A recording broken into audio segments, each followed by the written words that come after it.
impact on the community.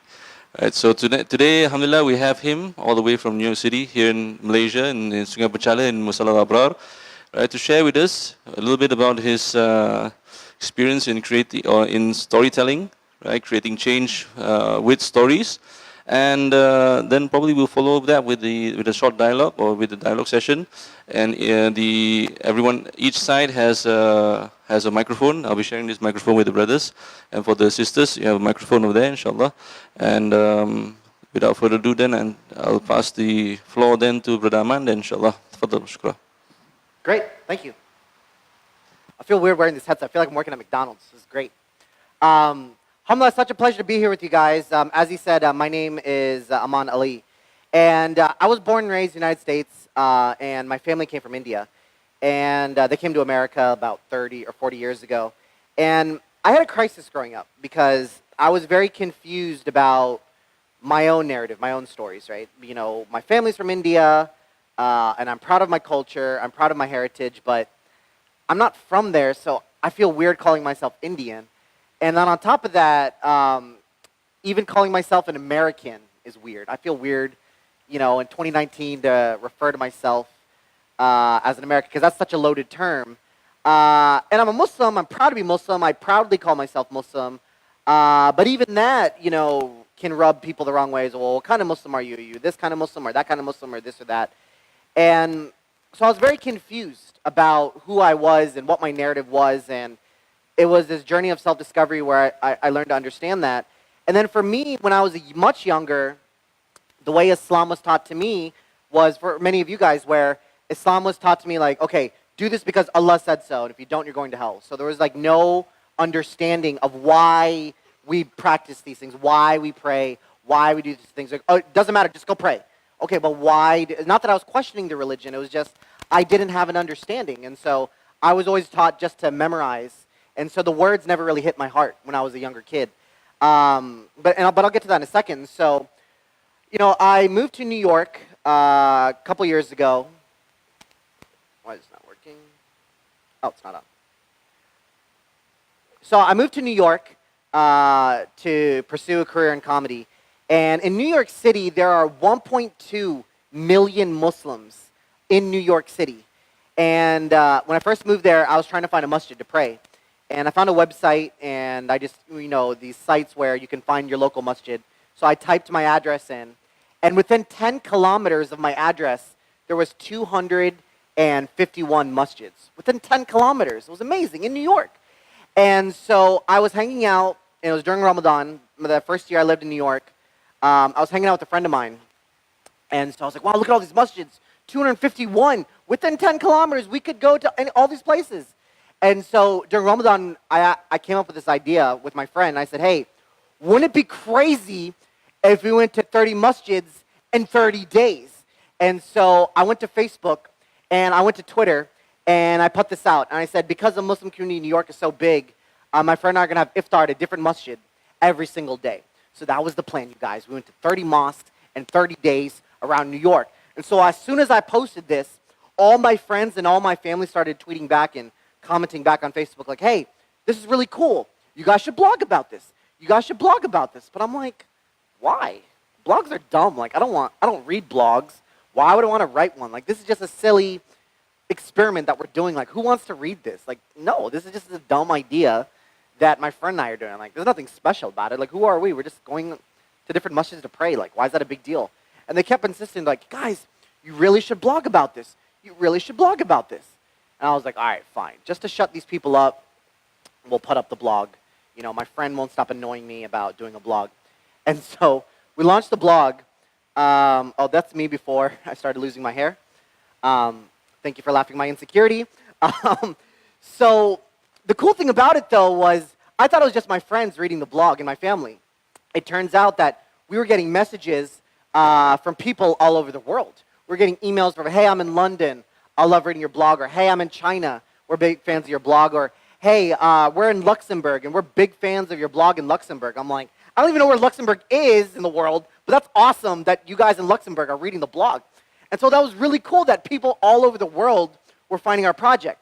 And so the next year, we wanted to change things up because we had a great time in New York, but we knew that our experience wasn't exclusive to New York, that there's all these cool communities around the United States that we could check out. You know, the United States has 50 states all over. And so I was like, hey, wouldn't it be even more crazy for next Ramadan if we went to 30 states in 30 days? And so that's how that happened. And this is how this happened. But this was our map. We did about 25,000 kilometers of driving. So we'd wake up in the morning for suhoor. We'd eat suhoor. We'd do fajr. And then get in the car, drive 8 to 10 hours that whole day. No coffee. Obviously, we're fasting. Even though, you know, you don't have to fast while you travel, we still want to do it to be a part of the fasting experience. And so we did 25,000 miles or kilometers of driving, different state every day to tell these stories. And then the next year, actually, before I get to that, there's the reason, though, I'm even bringing up this road trip. And it happened when we were in Montana. So if you look at the map, Montana is right here, right? It's a beautiful state. And we were there in our rental car. Like I said, we drove to a different state every day. And Montana is a beautiful state. There's just lots of rich farmland and mountains for miles and kilometers and kilometers and kilometers on end. It's a beautiful day. My friend and I were in the car, and we're just jamming, you know, having a good time. And then all of a sudden, I saw a garbage bag, a trash bag on the road. And I don't think anything of it, so I go over the trash bag. And as I start driving over the trash bag, boom! Turns out that it wasn't a trash bag. It was actually a rock that we ran over. And smoke is coming out of our car, and our car is overheating. And I ran over this rock. And so I'm freaking out because this rental car company is going to kill me. And so I pull over, and I wait for the car to cool down. I was like, all right, let me just wait for the car to cool down, make a little dua, and I try to start the car, and now it's not starting. The car just broke down. So I was like, oh, man, what do we do? Like, it's almost time for Maghrib. We got to break our fast. What do? We don't have any time. We have to break our fast in a different state every day. We're going to miss the iftar in Montana. What do we do? And I said, okay, let's just fix the car later. Let me just call a mechanic. Let me just get a ride to go into town. We'll be with the Muslims. We'll just fix the car later. But right now, we're wasting time. So we're in the mountains, and we pull out our phone. No reception. No cell service. So what do? We're stuck in the mountains, in the middle of nowhere, and there's nothing we can do, and we've got to go break our fast. What do we do? So my friend that I was traveling with, the brilliant man that he is, he's like, all right, Aman, I got a plan. So I'm going to ask somebody to give me a ride to go into town, and I'm going to get cell phone service. Once I get cell phone service, I'm going to call a mechanic. Once I call a mechanic, I'll come back and come get you. I'll only be like 10, 15 minutes. And so I said, okay, but what should I do? He's like, well, how about you wait here by yourself in the middle of the mountains where you can't call for help? I'm like, brilliant plan. I'll see you later. So he leaves. And so I'm in the car, and I'm sitting there by myself in the middle of nowhere, in the mountains, on the side of the road. And I'm just sitting there. And he leaves. And he said he'd be like 10 minutes, 10, 15 minutes. 15 minutes becomes 20 minutes. 20 minutes becomes 30 minutes.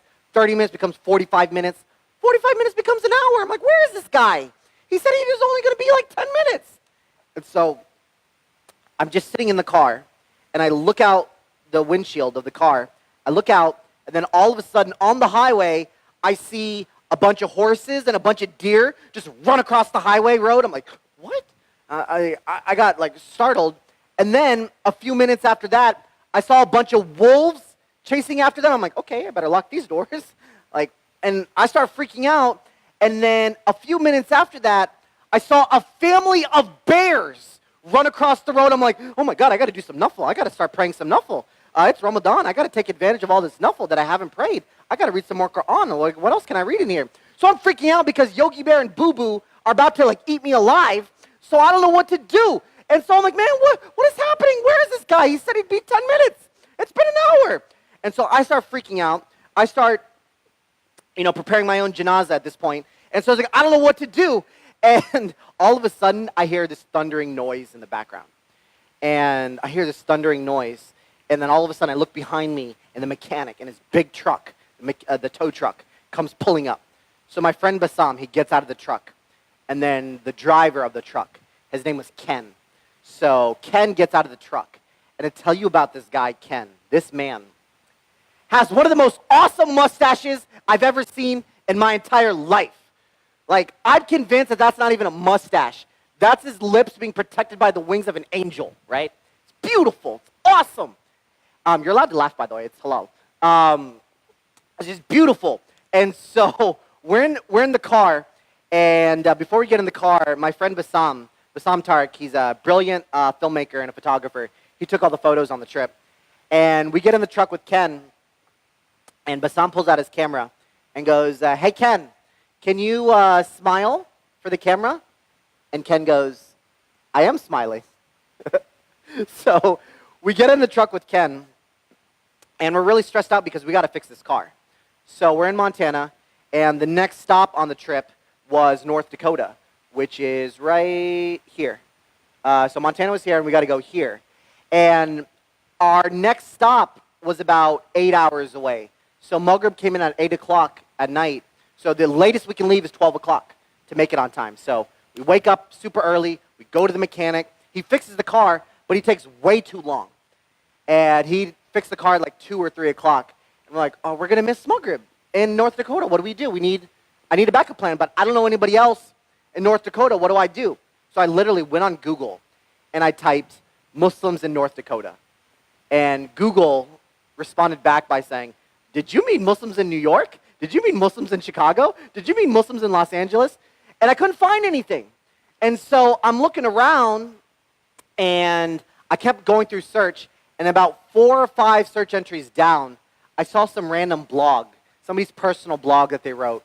And according to this person, the first masjid that was ever built in the United States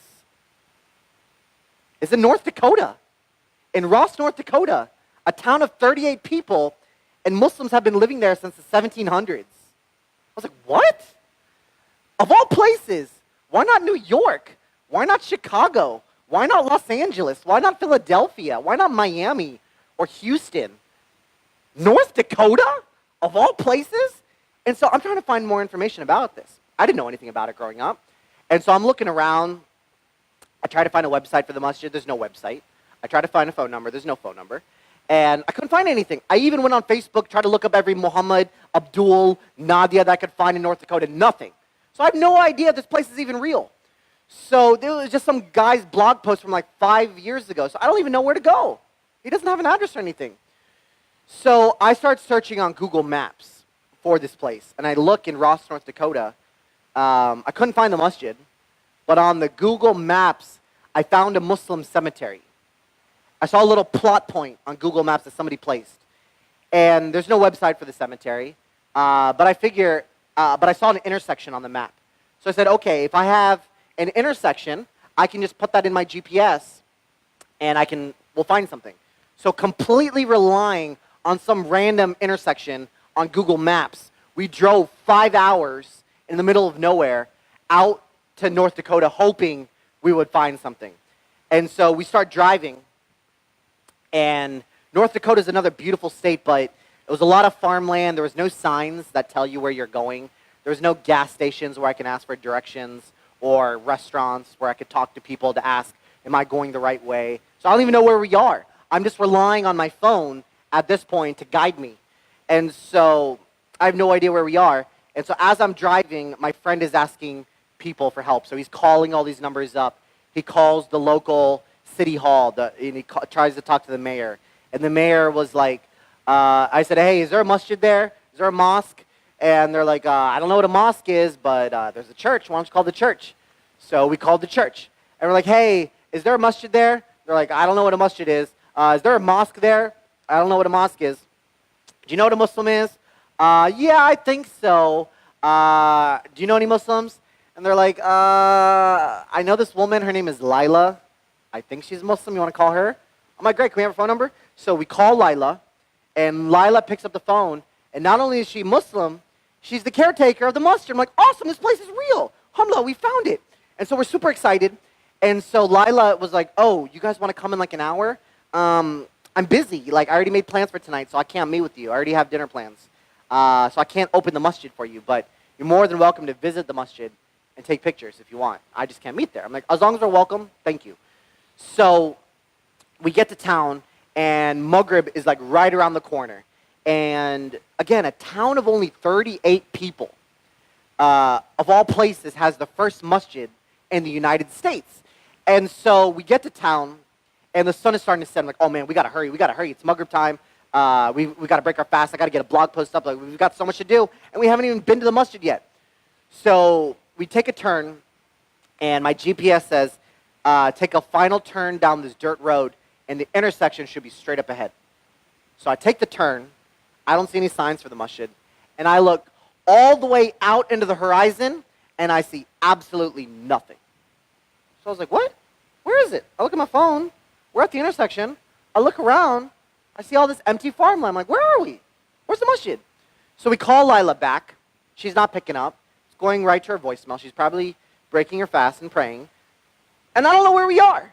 And so my friend is like, dude, what happened? Where are we? I was like, I don't know. And then my friend was like, Aman, this is all your fault. Why'd you have to run over that rock in Montana? We wouldn't be in this situation if it wasn't for you. I'm like, oh yeah, your mama. And so he's yelling at me. I yell at him. And he's yelling at me. And I yell at him. And then he pushes me. And then I push him back. And then we're yelling. We're shoving. We're fighting. We're yelling. We're screaming. We're punching. We're shoving and yelling. And as we're yelling, shoving, punching, and fighting, we look out the left side of our window.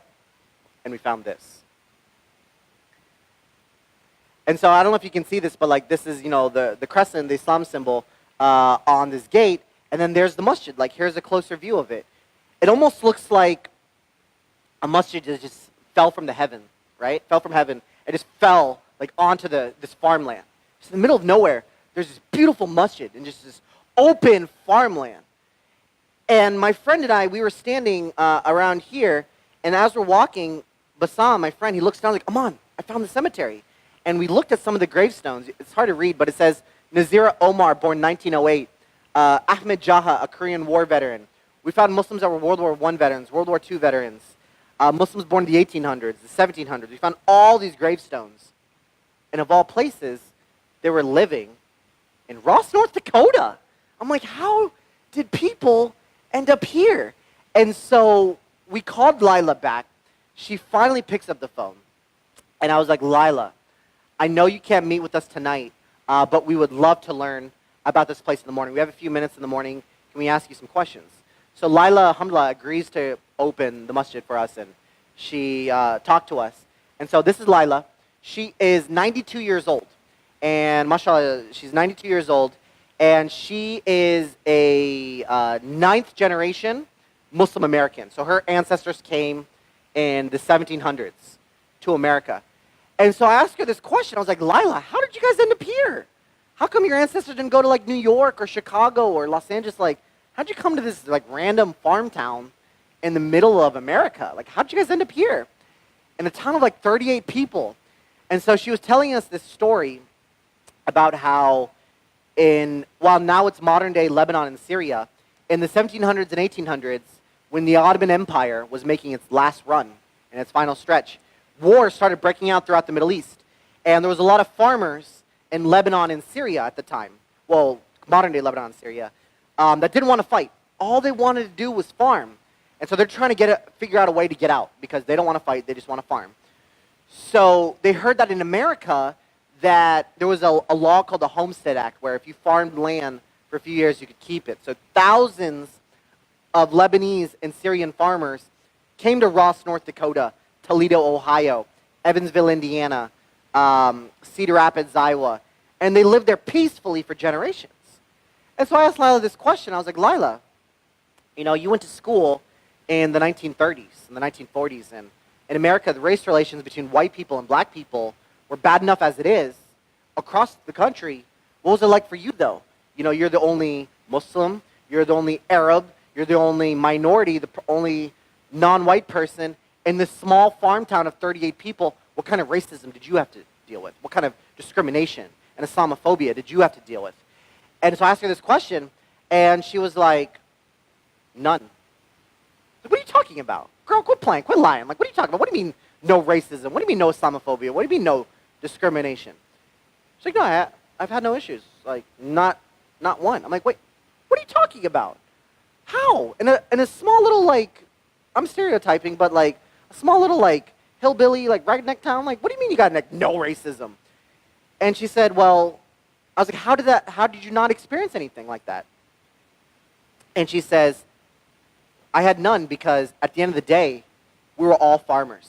Didn't matter what your skin color was or how you chose to express your faith. At the end of the day, we were all farmers. Didn't matter. We all farmed the same crops together. And this was a narrative I kept seeing again and again and again as I started traveling, right?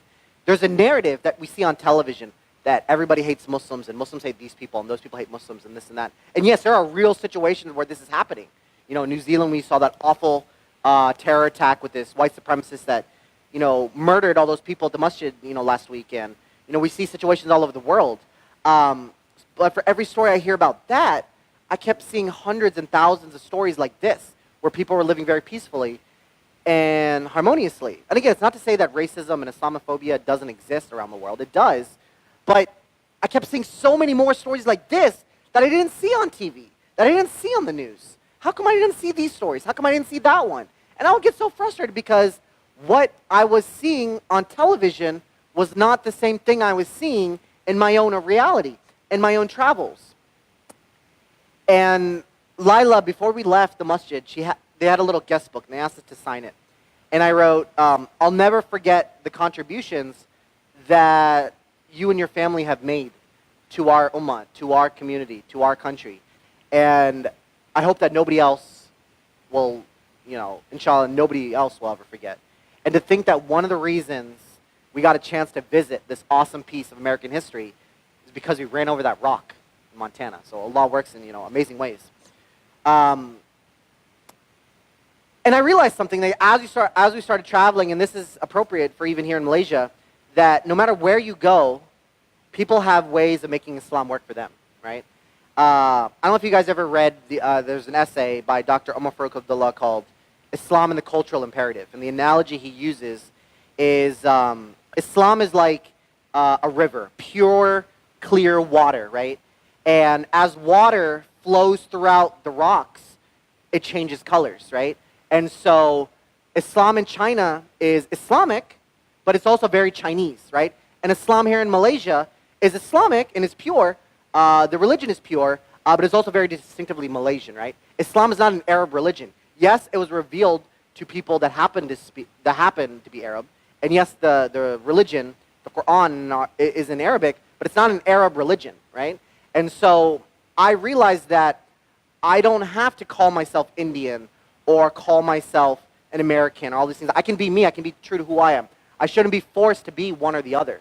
You know, I shouldn't have to force to be, if I live here in Malaysia, I shouldn't be forced to call myself an Arab or even a Malaysian. I can be a Muslim. I can just be me. I can accept all of those things, right?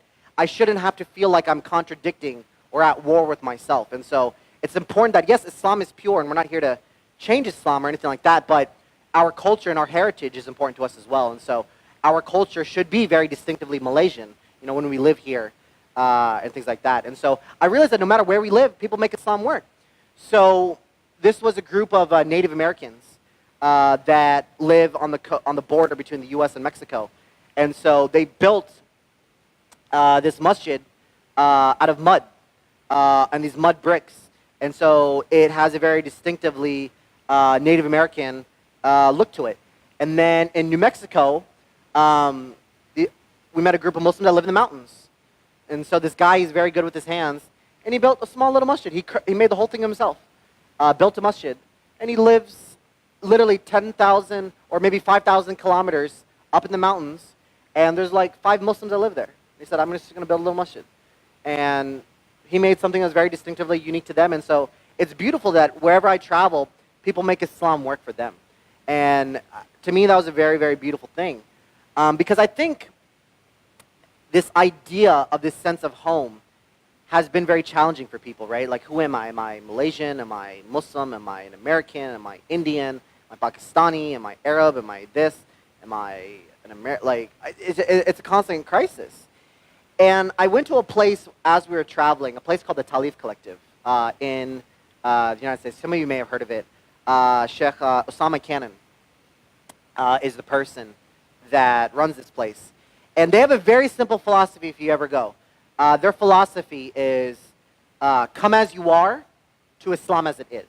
And they have it painted across one of the walls. And what that means is very simple, so I'll break it down. Come as you are is actually a lyric by the band Nirvana. And come as you are, like, no matter who you are, you're welcome here. If you're Muslim, you're welcome to come. If you're not Muslim, you're welcome to come. Everybody is welcome here. It doesn't matter how religious or how unreligious you are. But come as you are to Islam as it is. So whatever you do outside, all that negative stuff you do, that's your life, but don't bring that negative energy here. Please respect this sacred space. We're not here to judge you. We're not here to attack you or tell you you're a bad Muslim or this or that, but please respect this sacred space. This is a place of knowledge. So don't bring that negative energy, that animosity, all that riba, all that terrible stuff. Leave that out there. So come as you are to Islam as it is. It sounds very simple, but unfortunately so many of us around the world don't practice this.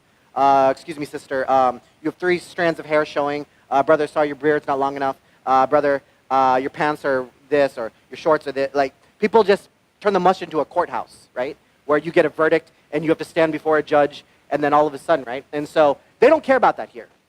At this place, they said, come as you are to Islam as it is. And that's what the masjid is supposed to be. It's supposed to be an inclusive and a place of love and a place of refuge for all of us to feel welcome and to feel that we can connect to Allah. And Osama, he said something really beautiful to me. He said he believes that Islam is a very personal relationship between a human being and Allah. And 99% of the problems in our community is people try to get in the way of that relationship. People try to dictate how we should have that relationship. Yes, Islam has principles and has rules, and the Prophet ﷺ and his companions gave us the example of how to follow that. But then the people inject their own culture and they inject their own habits and traditions, and they try to dictate, oh, you need to dress like this, or you need to act like this, or you need to behave like this, and you need to sit like this, and you need to do this, and you need to do that. And so people get in the way of that. So at Talif Collective, they said, you know what, we're here to get out of the way. We're here to help you with your relationship. We're here to help you strengthen that relationship to Allah. We're helped to bring you closer to Him. So how we do that is we just get out of the way, and we just keep encouraging you. So that's their model is, whoever wants to be here, whoever wants to get closer to Allah, they're welcome here. We don't push people away. As long as they respect this space and be respectful of other people, they're welcome. And so I'm sitting there, and I'm just having this like beautiful conversation with Osama Cannon, and I met this guy, Jason. Oh, actually, this was interesting. So this wasn't Jason, this is somebody else. This guy's actually a hafiz of Quran. He's one of the imams there. And so I'm praying next to him, you know, this guy covered in like tattoos and piercings. And then next to him was this like Salafi looking dude with like, kufi, a long beard. He had his pants rolled up. And next to him was a guy wearing a bunch of gold chains. And actually, I don't know if it was gold, but like a bunch of chains and a basketball jersey. And the 3 of us are just praying together. Now, we would look so weird anywhere else, but we were all there. Nobody gave anybody any weird looks or dirty looks or anything like that. We all wanted to get close to Allah, and it was beautiful. And so it was really a safe and welcoming space for everybody. And so I was just soaking this all in, and I met this guy, Jason Kalibo. Cool dude. You know, we started nerding out. He works for Sony. He makes video games. And so we're geeking out about video games. And then we got onto a more serious subject about, you know, Islam and about philosophy. And he broke it down for me, man. He said, forget about being Muslim for a second. You know, think about us as humans. Over centuries, we have acquired all of this junk that we have placed in our hearts. All of these backwards traditions and customs and habits. And we have made our lives so complicated. And the beauty about Islam is here to liberate us, to bring us back to our core, to strip us down of all those backwards ways, and to strip us down to our purest forms, right? And, you know, he's like, that's why I find Islam to be so beautiful. And so I'm just like thinking about all this, like he just like blew my mind, and we're having all these great conversations. And so he leaves, you know, we did Tarawih, and then it's nighttime, and so we're sleeping at the masjid. And now I'm just like, wow, I just had so many alhamdulillah, incredible conversations with all these people. What do I write about on the blog? Like, I don't even know what to say. Like, I've had so many thoughts in my mind. Where do I even start? I've got to get this blog post up before in an hour, so what do I do? And so I'm just staring at a blank screen, and I have no idea what to write, because I have so much I want to say. I have no idea what to write. And then all of a sudden, it's like 1 o'clock in the morning. Jason comes back into the masjid, and he goes, hey, bro, you should come to my wedding. I was like, oh, thanks, bro. It's really nice of you, but I don't live here. Like, I'm on this road trip, and I'm visiting the masjid, but I'm leaving in the morning. I don't live here. He's like, no, you can come to my wedding. He's like, yeah, no, but bro, I'm leaving. Like, after Fajr, like, I'm out. He's like, no, come to my wedding. I was like, what are you talking about? He's like, my wedding's happening right now.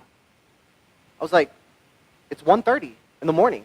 He's like, yeah, and? Do you want to be the witness at my nikah? I was like, yeah, bro, sure. And so at 2 o'clock in the morning, I became the witness for April, his wife April, and Jason. And I was there at their nikah, and they just did it right at the masjid. And honestly, it was the most beautiful wedding I've ever been to, right? Because you think about weddings, and you see all these like lavish decorations and hotels and venues, and people come out in all these fancy cars and dresses. But that has nothing to do with Islam. That's all materialism. A nikah is supposed to be a sacred and a spiritual bond between two beautiful, God-fearing human beings. That's all that it is, right? Like, I've been to weddings where they'll spend like 80 to 90,000 ringgit on like flowers. And it doesn't even look that cool. Like, I'd be more impressed if they just had a box with 80,000 ringgit in it. I'm like, wow, that guy has 80,000 ringgit. That's really cool, right? I'd be more impressed by that. But this was honestly the most beautiful nikah I've ever been to in my entire life. And we did the walima at Burger King because it was the only thing that was open afterwards. And I took them out and I bought them chicken fingers and fries. I was like, this is my nikah gift to you both. Chicken fingers, I'll give you some extra fries. I'll let you have a extra size combo. But it was beautiful. And again, we've made our lives and our traditions so complicated, but Islam liberates us from all those silly, material things. And so then I started reading when I was in high school about this man. Anybody know who this guy is? Malcolm X, right? We've all familiar with who he is. Show of hands, anybody read his autobiography? Anybody read the autobiography of Malcolm X? So a few of you have. Highly recommend if you haven't. Obviously, he's an incredible human being, right? He started off with the Nation of Islam and then left that, joined mainstream Sunni Islam, and he did a lot in terms of social justice. And in New York, I wanted to spend some time with a lot of the Muslims that knew him. So the Malcolm X Masjid is in Harlem. So when Malcolm started his movement, what he started to do is they would go into areas where there was a lot of crime and drugs and gangs, and they would transform the neighborhood. So this block used to be an old like dance club and a liquor store and all these other things, and they would transform everything. And so the masjid is now there today. If you ever go to New York, please check this place out. So I went inside, and I wanted to talk to people there because there's a lot of like elderly men and women that are in their 70s and 80s now. And they all knew Malcolm X. So I'd ask him, I was like, okay, I know the speeches, I've read the books, I know everything he said, but what was it for you? What was it like to see him, to talk to him? Like, what was that experience like? And this brother told me this beautiful story. He said, it wasn't just the speeches. It wasn't just the amazing talks and marches and demonstrations he did. You got to understand something. He didn't just preach Islam. He would say, like, okay, we're going to do halakha. We're going to do halakha and reading Quran on Monday. But then on Tuesday, we're going to do finance. We're going to teach you investment, how to save your money. On Wednesday, we're going to do physical fitness. We're all going to teach you workout tips at the masjid. On Thursday, we're going to do nutrition. We're going to teach you how to diet and how to eat right. And then on Friday, we're going to help you fill out a resume and help you do job applications. And so this guy told me, he's like, the reason I kept coming back to the masjid is because not only was my deen getting strong, but I was getting physically stronger, and my pockets were getting fatter and fatter with money. Like, we were all, prospering in so many different ways. And so he realized that in order to bring people to the masjid, you have to look out for the social welfare of all our brothers and sisters. We have to make sure that everybody is doing okay. Not even just with like money, but just making sure that everyone is happy, everybody's spiritually full, everyone is physically fit, everyone is eating right. And that's what the masjid was. And the cool thing these guys did is they not only built a masjid, they would buy all the properties around it. And so this masjid right here, they actually own this condo and all these buildings. So all the rent from that they make from all this goes to the masjid. So they don't have to fundraise ever. There's no donation boxes in there. They don't ask for anybody's money because all the money from all the money from this pays for everything. It pays for their full-time Islamic school. It pays for their Zakat Foundation. It pays for, they have a domestic violence shelter for people that have been abused. They have that full-time Islamic school. Like everything is paid for by the rent that they charge in these apartments and in these buildings. And so what he taught and what many of his followers taught was this idea of self-sustainability. You know, not begging people for money, just creating a community that truly prospers, that everybody does well. And so I was really fascinated by this because for me as a kid, as I said before, Islam was taught to me as, okay, do this because Allah said so. But Islam is actually a verb that means to submit. And I saw Islam in action here. I saw Islam doing something. I saw Islam was a verb where people were literally standing up for their sisters and brothers. And that to me, I don't want to say that's when Islam made sense, but that's to me where I truly felt closer to this deen. I saw Islam as a faith that was here to improve the conditions of everybody. It wasn't just a place where you just read Quran, memorize a few surahs, and leave. It's so much more than that. It was us actually living these surahs, actually living these hadiths, and actually carrying these things out, and actually following the principles. But there's one other story. A few blocks over, there's a masjid called the Mosque of Islamic Brotherhood. And Imam Talib Rashid, he's the imam there. And he didn't know Malcolm, but he knew a lot of Malcolm's teachers, or a lot of students of Malcolm. And so he started this masjid in the 1970s. And so I asked him about the masjid and about the history. And he told me this story, because outside the masjid, the sidewalk is green. Like there's the road, and then there's the sidewalk. So I was like, Imam, what's up with this green sidewalk? So Imam Talib Rashid, they call him the hip-hop imam, because he actually provides a lot of counseling for a lot of rappers. So you go to Jummah, you'll see like Busta Rhymes, you'll see Lupe Fiasco, you'll see like Mos Def, you'll see the guys from Tribe Called Quest, Ghostface from Wu-Tang, like you'll see all these guys there. But he's an imam that also preaches social justice. And so I asked him, Imam, what is up with this green sidewalk? Like when you step outside, the entire sidewalk is green. And so he told me this story that when they first moved to this neighborhood, there was a lot of crime. There was a lot of drug dealing that was happening in this neighborhood. There was a lot of gangs that were fighting. And when they opened the masjid, it was very dangerous. A lot of women did not feel safe, and a lot of children that were coming in and out of the masjid did not feel safe because there was all this fighting and all this like violence that was happening in the streets. So the Muslims said, okay, we will paint our sidewalk green. And they told the gangs, whatever you guys do is on that side of the street.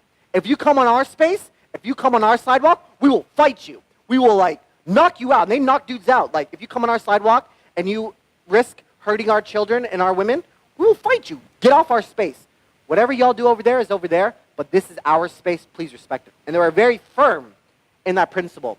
And what they did, because they were so firm in their principles, the sidewalk, mashallah, got greener and greener and greener and greener. And the entire neighborhood started getting painted green because they kept pushing all the drug dealers out, all the criminals out. And more people kept coming to the neighborhood because they felt safe. And there's a story that he told me that, it's a true story, and I hear this story every time I come to the masjid. Somebody always shares this story, that there was a drunk man that was walking in the street.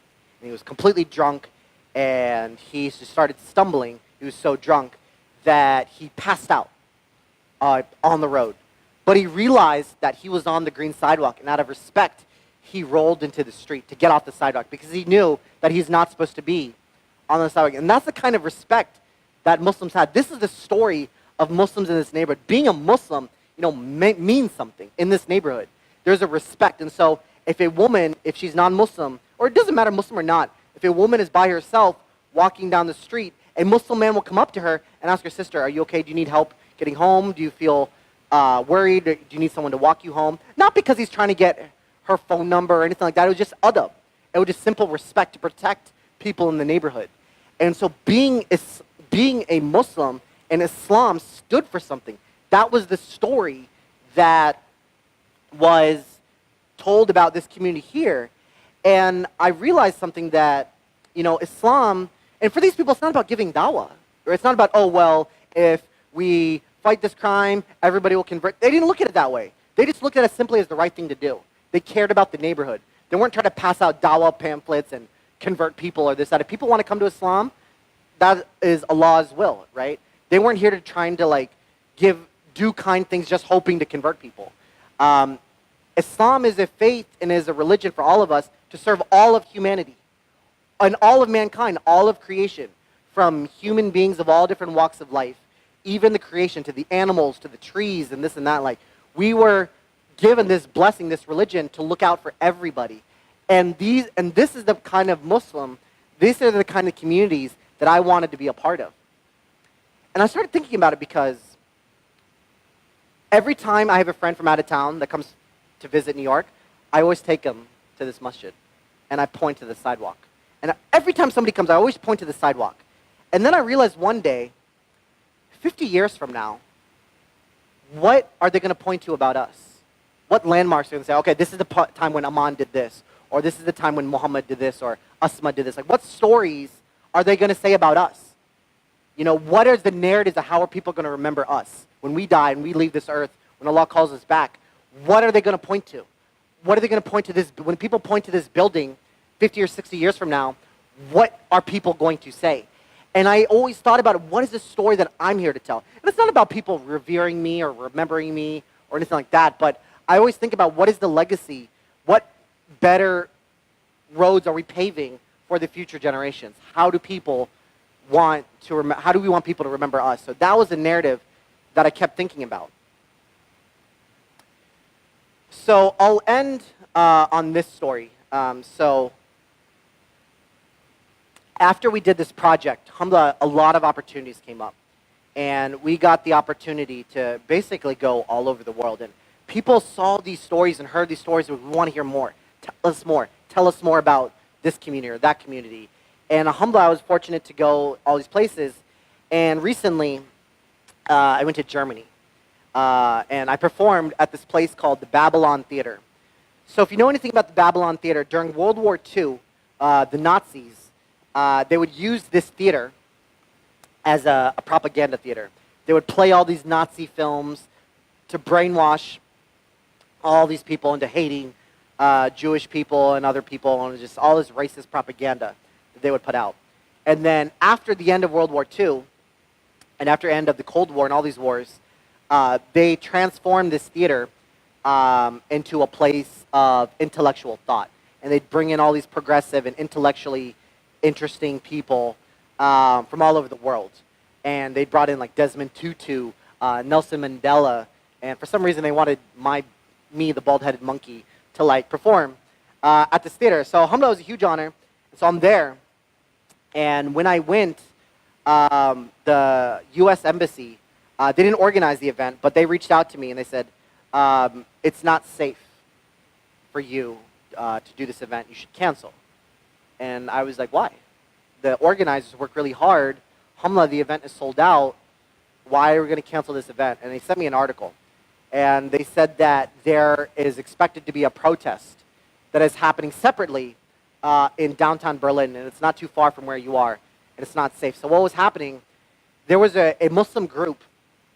I don't like to label people, but they were a lot more just vocal, very aggressive groups. I don't like to label as Salafi or extreme or this or that, because that's not fair. But they were very aggressive, and so they were trying to pass out Qur'ans to people, and they were all over the news, and they're yelling and screaming and said, this is our jihad, and it was just rubbing people the wrong way. And so they're very militant with it. And so the neo-Nazis, a group of modern-day Nazis and skinheads, were protesting them.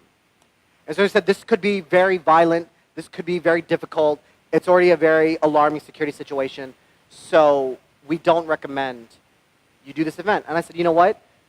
Our event has nothing to do with what they're doing. I'm not here to respond to that. These people worked so hard to put this event together. So why should we punish the audience for the handful of crazy idiots that are just fighting and bickering outside? Let's not even worry about it. So we go to the event, and Alhamdulillah, was a great crowd, and we had a great time. And I forgot the joke that I did, but I was telling a story about my dad. My dad actually passed away a couple months ago. But when this story happened, he was still alive. But the story about my dad was very similar to many of your dads, where he was very tough on me for like my academics. He was very strict on my grades. And so, like if I got a B, like an 80%, he'd be like, why didn't you get an A? And then once I get an A, I get like a 90%. He's like, why isn't this 100? And then I get 100, and he's like, why are you taking such easy classes? I'm like, Dad, I can never win. And he would always like be so strict. He'd be like, why not 100? This is 91%. Why not 95%? Why not 100? And then he's like, why are you taking such? It was just constant. And I remember when I was a teenager, I got so mad at him. And I was like, Dad, like, why are you so tough on me? Like, it's never good enough for you. It's never good enough. Whatever I do is never enough. Why do you keep doing this to me? And he told me this story. So my father grew up in India, and he got a job out of college in India. His job was a civil engineer. He was designing bridges. That was his job. He would be an architect, and he would design all these city structures and bridges. When he came to America in the 1970s, there was no jobs for immigrants from certain countries, and his college degree in India didn't mean anything in America at the time. So he couldn't find work. So he got a job at Dunkin' Donuts. Do you guys have Dunkin' Donuts here? It's like a donut place. He got a job. He was mopping the floors. He did whatever he had to do to support his family. And he told me, he was just like, it's not that I regret, giving up my career. Alhamdulillah, I'm happy that, I raised you kids, and I have 4 brothers. So he's like, I raised 5 boys, 3 of them to be doctors, 1 of them to be a bald-headed dancing monkey, and then another one to be a filmmaker. My brother's a director. He's like, it's not that I regret it, but he told me, he said, every time I drive on the road and I go on a bridge, I get sad because I think that could have been me. And it really broke me. And he said, that's why I push you guys to work so hard, is because I never want you to ever feel like that could have been me. It's like, if you want to be a lawyer, I want you to be the best lawyer. I don't want you to feel like, I wish I went to this law school. Or if you become a doctor and you work at this practice, I don't want you to ever feel like, I wish I worked at that hospital. Or if you're going to be a movie director, I wish I made these movies. Like, I never want you to ever feel like that could have been me. Because he said, that still tortures me. He's like, I don't regret anything I did because, alhamdulillah, I raised you kids. I don't have any, but I do get sad because I can't deal with that feeling. And so I'm telling this story on stage. And after the show, a group of neo-Nazis were actually in the audience. And they came up to me. One of the guys, his name was David. And he came up to me. He had like all these piercings and all these swastika tattoos up and down his arms. And he had like a mohawk and all these like spike collars and all this stuff. And obviously I was like very afraid. And so he came up to me and he's like, I'll be honest with you. I've never met a Muslim before. I heard this event was happening and we just want to see what this is all about. He's like, I'll be honest with you, like, I've never met a Muslim and I used to be afraid of you guys. I saw these videos and I saw what was happening on the news in this country and that country. And I see these stories and I hear these stories and I feel ashamed that I was ever afraid.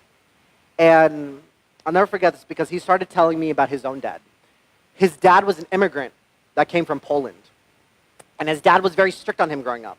Same thing. Why do you have a B? Why not an A? Why not 100%? Oh, you have 100%. Why take he had the same problem with his dad. And I remember he said, hearing your father's story, hearing the story about your dad, makes me want to go home and give my dad a hug. I'm like, the fact that you even mentioned that makes me want to hug my dad too. And I'll never forget this because I called my dad that night and I told him, like, Dad, this is the most beautiful bridge you've ever designed. No stones, no highway bridge you could have ever designed is more beautiful than what you built tonight. And that's the power of stories, right? You focus on these things that are universal, and we all have stories to tell. Every single one of us are, alhamdulillah, we have incredible families, and our parents did incredible things for us to sacrifice. And we go through a lot of pain, and we go through a lot of stress, and we go through a lot of sadness, and it's important to talk about those things, right? Because people feel like, oh, I'm all alone in those struggles. And what I wanted to do, throughout my life, and this was what I felt this was my calling, is to tell these stories that we don't see, on television. Islam is not an Arab religion. It's this is a Cambodian Muslim. Islam is a Cambodian community. It's a white American community. This is in Pennsylvania. We talked earlier about farmers that came to North Dakota. This is a group that came to Iowa in the 1800s. So this is Aziza Igram. This was her in 1941. That's her right there. And that's her daughter, Fatima, right there. And so this was from like the 1940s. Islam is a Somali community and an African community, and it's an African American community, and it's a Malaysian community, it's a Chinese community. And again, it's that water, it's that river that flows over all these rocks that reflects who we are as people. And I wanted to get these stories out there. And so as we had a chance to tell these stories, something really interesting was happening. When we did the 30 Mosques in 30 Days project, the year after, we started getting emails from all over the world that people are like, oh, I'm doing 30 mosques in 30 days in my own city or in my own country. And so, alhamdulillah, there were more than 113 different 30 mosques in 30 days projects that we knew about. There are probably even more around the world. Like in Indonesia, a group of women did a project called Pink Mosques, where they literally went to masjids all over Indonesia. And obviously for Muslim women, it's a different experience. Some places are more welcoming for women and other places aren't. And so they had a lot more of a different perspective than we had. And it was good to see, all these different narratives of the community. And so after this project, alhamdulillah, it was a big success, and we were very proud of what we did. There was still a lot of hunger, and there was a lot of interest in telling more and more stories about the community. And so I continued to travel, and I started performing stories and putting out short films on YouTube and other places. And then my brother and I, my brother's a film director. He went to film school. That's my brother on the right. Netflix reached out, and we had an idea for them. And so a film we're working on right now, inshallah, it's coming out in January of next year on Netflix. So definitely check it out. But it's a documentary, and it's a true story about this man, Hanif Muhammad. He is a casket maker. He builds coffins, and he does janazas in these communities. That's actually a janaza that he's doing. And for him, he got so fed up because the coffins that he was building were getting smaller and smaller and smaller because all these kids were dying because of street violence. And he got so fed up and so mad that nobody was doing something about this. So he had to do something. And so what he's doing is he's pulling young boys off the streets. He makes them wash the bodies, do the janazas. He makes them build the coffins. We're talking 8, 9, 10, 11, 12-year-old, 13-year-old kids. Makes them build the coffins. He makes them talk to the families. And so through the lens of death, he's teaching these boys that their own lives are worth living. So our film is following a 12-year-old and a 17-year-old learning how to become men in this space. And this is not a film that has anything to do with terrorism or ISIS or 9/11 or this or that. And for Hanif, it's not even about preaching Islam. It's about taking care of our kids, being a mentor to them. It's not about him giving dawah or, one of the kids isn't even Muslim in the film. He's not trying to convert him. For him, it's just about caring about people. And these are the narratives that I kept seeing and kept encountering. And again, it was not the narratives that I was seeing on television. All the narratives I was seeing was about violence, was about extremism, was about hate crimes. And yes, those things are happening around the world, but I want to see stories about this. I want to hear a story about somebody that makes cakes for a living. Do you have to show British Bake Off? Like, there was a Bengali woman who won the event. Like, I want to hear those stories. That's a cool narrative. I want to learn about skateboarders. I want to learn about athletes. I want to learn about poets and musicians. And I want to get these narratives out there and things like that. I want stories about Muslims to actually reflect you and I, right? Because we are the face of Islam, not the screaming, yelling, angry, or weak. Oh, what was me like? That's not us. Like, we are cool people. We are incredible people. And this is the stories that I want each and every one of us to be remembered for. I want people to point to these stories. I want people to point to this building and this great organization. 50 to 60 years from now, may Allah preserve this place. Like, I want people to point to what happened 4 or 5 years ago when this place was first built and tell that story, right? And so those are the things that I always tell people is how 50 or 60 years from now, how do you want people to resort to refer to us? And I realized something very early on that, before I was talking about, am I an American, am I Muslim, am I Indian, and this and that. And I realized that all I am is the latest chapter on a book that Allah is writing about our community. I'm just chapter 2019. That's all that I am. And so I don't have to pick one or the other. I don't have to feel restricted by calling myself Indian or feel restricted by calling myself American or restricted by calling myself Malaysian. I'm just the latest chapter. And you realize that you are a continuation of the narratives and the stories that people set out for you. People that were the bridge and laid that bridge for you to live here and things like that. And so I always ask myself and I ask other people, how do you want people to tell your story? And the beautiful thing is we each have the power to define what that story will be. Any questions? I've been rambling for a while. Hold on. Any questions? Comments?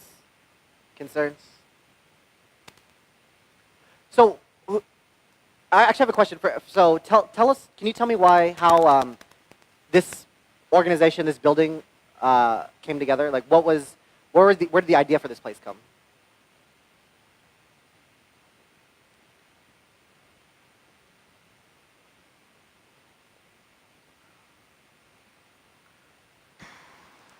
Assalamu alaikum wa rahmatullahi wa barakatuh. I'm not a good speaker. I like to see things done. That's the reason, basically, for the motivation of this place. When we set up with some friends to do a place like this, one of them who are here is Abdul Haddad. We see lots of things happening to us in terms of da'wah in Islam, and we want to make Islam more relevant in terms of da'wah in the city. But it's a big struggle, and so far, basically, we have not been that successful, even though our intention is to make ourselves relevant for the da'wah in the city. When I say city, it's not so much difference in terms of what you are doing in New York or what. Basically, we have about the same kind of, I think, city mentality, actually. So basically, most of the dawah being done here are basically more traditional. So for the traditional folks, they have got their own place. So we are trying to create a place where they can come. It's just like the first step into Islam, then they can go further for, if they want to get to know more, they can go for the other traditional place. But I said it's a big trouble. We don't have a big team. You certainly like to recruit more who have got the passion and istiqamah to do this work. And I think when your talk is basically have motivated us, and we are in line with in terms of what the message you are preaching. But I said we've got a long way to go. And again, I said it's not that easy. We got lots of obstacles. But I think basically I would basically advise myself and to my fellow colleagues who are heading this space is about shaitan trying to basically hamper us and and damper and do not want us to proceed with our intention, because this intention is unconventional, especially with regard to the ulama that we have, is something very different. But we see ourselves like Osama Cannon just now. We like to do what he's doing, actually. But inshallah, with the help of everybody who understand and feel this objective, we like to see this space sustain and move towards the objective of trying to reach out to again to all human beings, not just to particular people of Islam, Of course, no, and that's beautiful, and it's so interesting. You mentioned dawah, because dawah literally in Arabic means what? What's the literal term? Like calling, right? That's all it literally means, and it's a verb. And I think, and I'm not saying this about you guys at all, I think we traditionally think of dawah purely in a religious, or not in a religious context, but an intellectual context, like, oh, I'm just here to tell you about Islam and talk to you about Islam. But dawah is our existence in this world. Dawah is being excellent. So for the Muslims that painted the green sidewalk, that was dawah. That was them caring about people in the neighborhood, just being kind.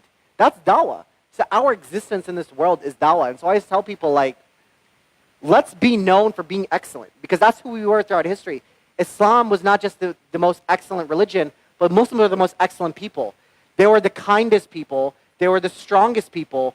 They were the best writers, the best poets, the best architects, the best mathematicians and scientists. And people used to come all over the world and try to take what we did, right?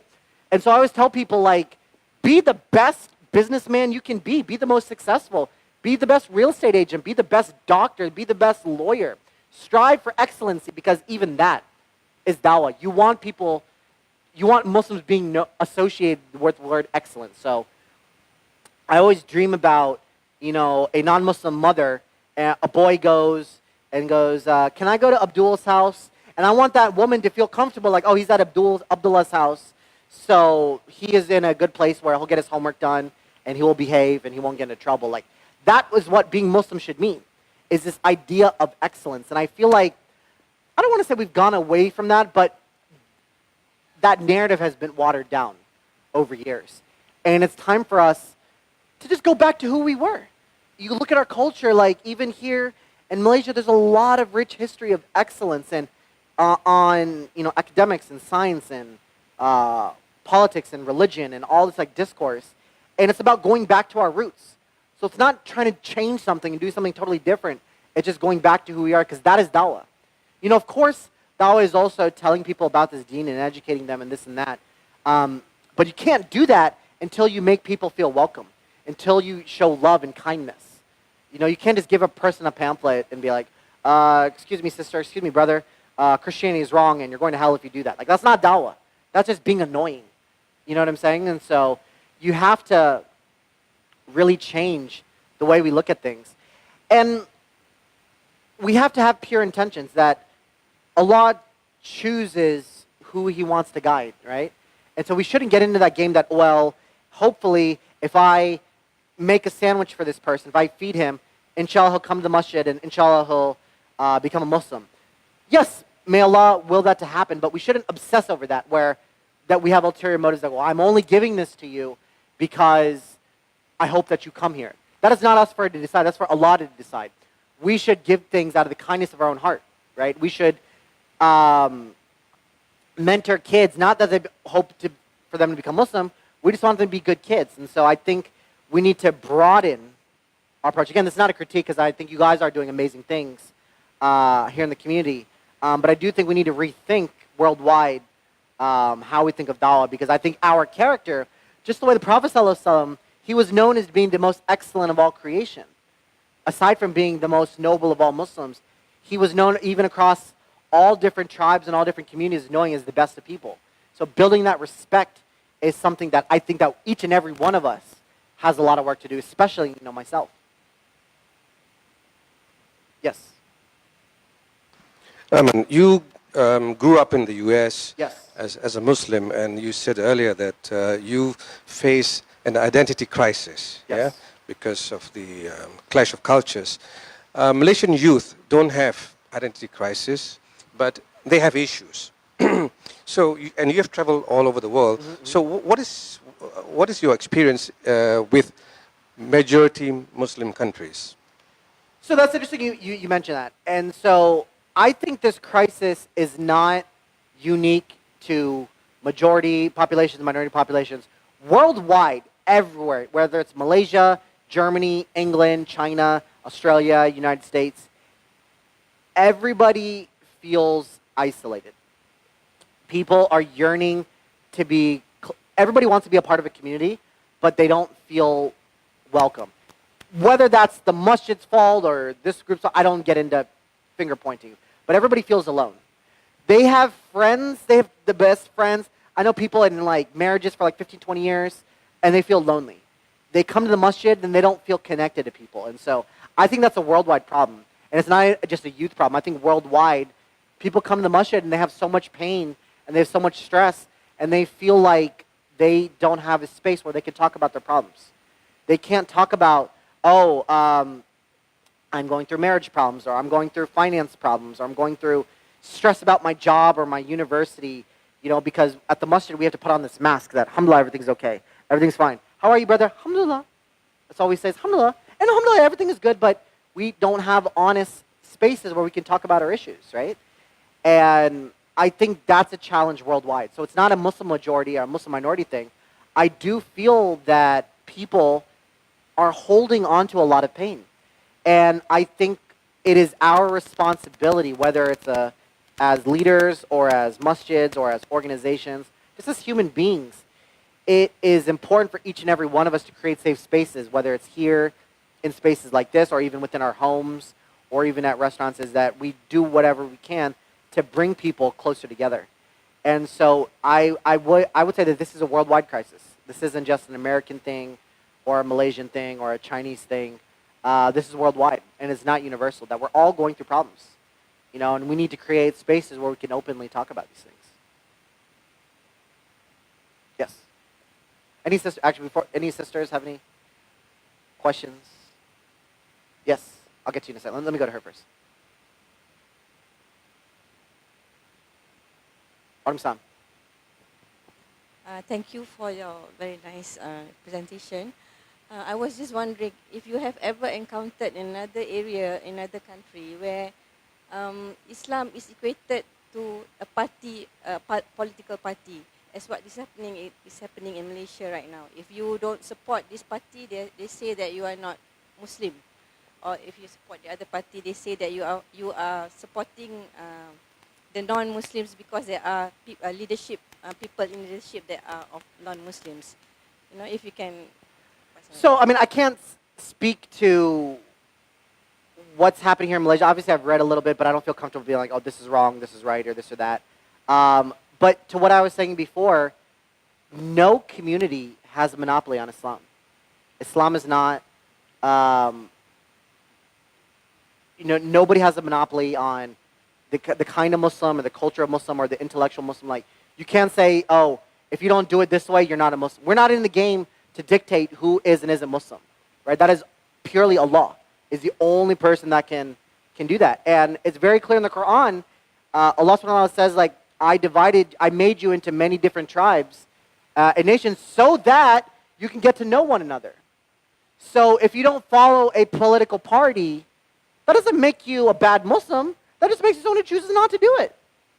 You know, you have every right to follow this or believe this or listen to this sheikh or this or that, as long as you are a person of good character and you are becoming closer to this deen and you're not doing anything destructive to hurt anybody or ever hurt yourself. What's the issue? And so again, I don't want to just pinpoint that to Malaysia or to this country or that country, so it's not a critique per se, but nobody has a monopoly on Islam. So no political party, no country, no culture, no group of Muslims has the right to say that this is the right Islam, right? Only Allah subhanahu wa ta'ala is the one to determine that. All we can do is pray that we are on the right path and on the correct path and do everything we can to encourage people to come to the path. And so I don't think we should get into this game of this is a Muslim, this is not a Muslim. We should do whatever we can to help people feel welcome. We need to get into that game. How can we get more people on the path? Not how can we push people off. So I don't feel comfortable in this whole like, you need to follow it this way, otherwise you're not a Muslim. Nobody's entitled. Even the most smartest and qualified and most qualified of sheikhs is not in the position to say that. You know? Sorry, you had a question? Assalamu alaikum. You're coming from a society, a community like, the West, from the States and whatever, a place where a topic like, or a community like LGBT, the homosexuals, or, so how do we, as a youth, as a younger generation, where this is growing rapidly, how do we take the approach to bring that community into, they can be Muslims, but it's just that they're having, whatever they're dealing with, or they are. But how do we approach that? It's How so funny do when we? you ask the questions, a couple people got nervous, like, oh God, here we go again. I'm not a scholar, okay, so I'm not going to even sit here and try to give a ruling or this or that, but I will share a story, and this is in the Quran, this is a hadith, I strongly apologize, this is a hadith, and the analogy in this hadith is there was a man that came to the masjid, and he was drunk, and he started urinating in the masjid. And the Sahabas wanted to beat him up and kick him out. And the Prophet ﷺ said, okay, do not condone what he is doing. Do not allow him to urinate. But if he wants to be here, he is welcome here. If he is choosing to come to Allah, he is welcome here. So I do believe that Islam is very clear when it comes to homosexuality and what it believes. It's very clear, right? That we are not a religion that promotes this behavior, condones this and that. That said, if somebody wants to be a Muslim and calls himself a Muslim, we have to create a safe space. So I think we can show that Islam is very clear on this, but it's still compassionate towards human beings, right? And I think there's a way to do that, because I've met a lot of people that identify as Muslim and identify as LGBT, and they're like, hey, I feel like killing myself because I feel like I'm disappointing Allah. I feel like I'm disappointing my family because of this is who I am, and I feel like dying. Who am I to say, well, you're going to hell anyway, so you need to stop what you're doing? How is that being compassionate? You know what I'm saying? That doesn't mean I say, oh, it's okay, or I'm not being a scholar. But you have to show love and compassion for humanity, right? Again, that doesn't mean we change what Islam believes or this or that. We're not getting in that business. But I do think that we can be compassionate towards human beings. And I think we have to really focus on how can I get more people to come to our places, not how can we push them out. And what happens is when we push people out, that turns other people off. Other people that aren't even LGBT, like, man, if you're doing that to them, like, what's stopping you from doing that to me?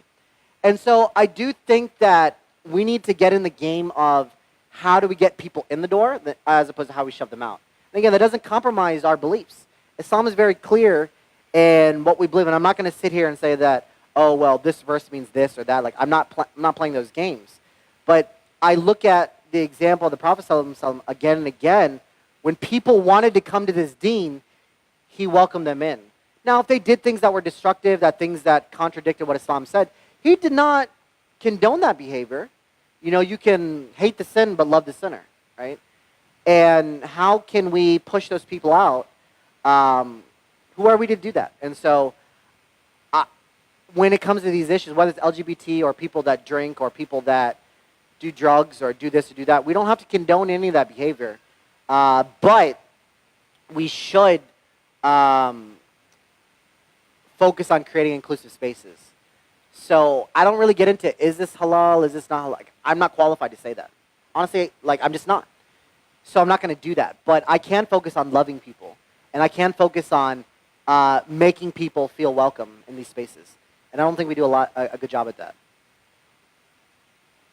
Yes.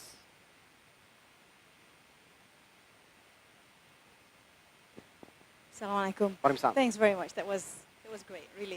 Really enjoyed that. Just in your travels, you were talking about creating inclusive spaces, right? And did you find that there were any features that communities that did this successfully have in common? Yeah. I mean, the Talib Collective is one place. It's really just a simple idea that everybody is welcome. It sounds so basic, but it is. But a lot of us don't practice that. We all try to dictate, oh, well, we say everybody's welcome, but no, not you. Or you talk about, like, oh, what is that sister doing here? Like, isn't she dating that guy? Or isn't she, like, that's not creating an inclusive space. If somebody comes here and says, I want to get closer to Allah, the only thing in our mind should be, how can we help that person get closer? It's the only thing we should be focusing on, not anything else. Now, if somebody comes to you and says, hey, I'm dealing with this issue, and we're here to give advice as sisters and as brothers, but if somebody's not even asking you, and you're just saying, oh, brother, you need to dress like this, or sister, you need to do this or that, they're not even asking you, like, why are you being in, like, you're not the police. You're not a judge. And so the simple thing is just encouraging people to come closer to this deen. And I don't think we do enough of that. It sounds like common sense, but in reality, we don't practice it. We just don't. And I think it's simply just a simple mind shift. And the commonality that I see is people actually practice what they preach. We all say Islam is welcome to everybody, but not very many of us practice it. We say that everybody is welcome, but then we badmouth, oh, astaghfirullah, look at this brother, look what he's selling at a store, or look at this sister, and look at what he listens to, and look at how she dresses, or look at who she is. Like, that's not creating inclusive spaces at all. And so many of us are guilty of that. And I think that's what we have to do is we truly have to create a place of love. And the commonality is people, all they care about is how can I bring this sister or this brother closer to this deen that he wants to be a part of. Everybody wants to be here, man. Everybody that calls themselves Muslims want to become closer to this deen. I strongly reject people that say, oh, the youth don't care, the youth are... I hate that. People want to be here, but you got to give them a reason to come. You can't talk down to people. You see stories all over the world where young boys and girls are doing incredible things. They are changing public policy. They are running for office. They are building these incredible institutions. And even in our history, there were youth that were leading armies, that were leading, jama'ahs and congregations as young as 13, 14, 15 years old. And so I don't like this idea when people say the youth are lost. But the commonality is we have to focus on bringing people in. And I don't think we do enough of that. Thanks, bro. I've got a question. I'm not sure this question is going to be turned into many other questions. But anyway, my question is this. All of us have stories. Yes.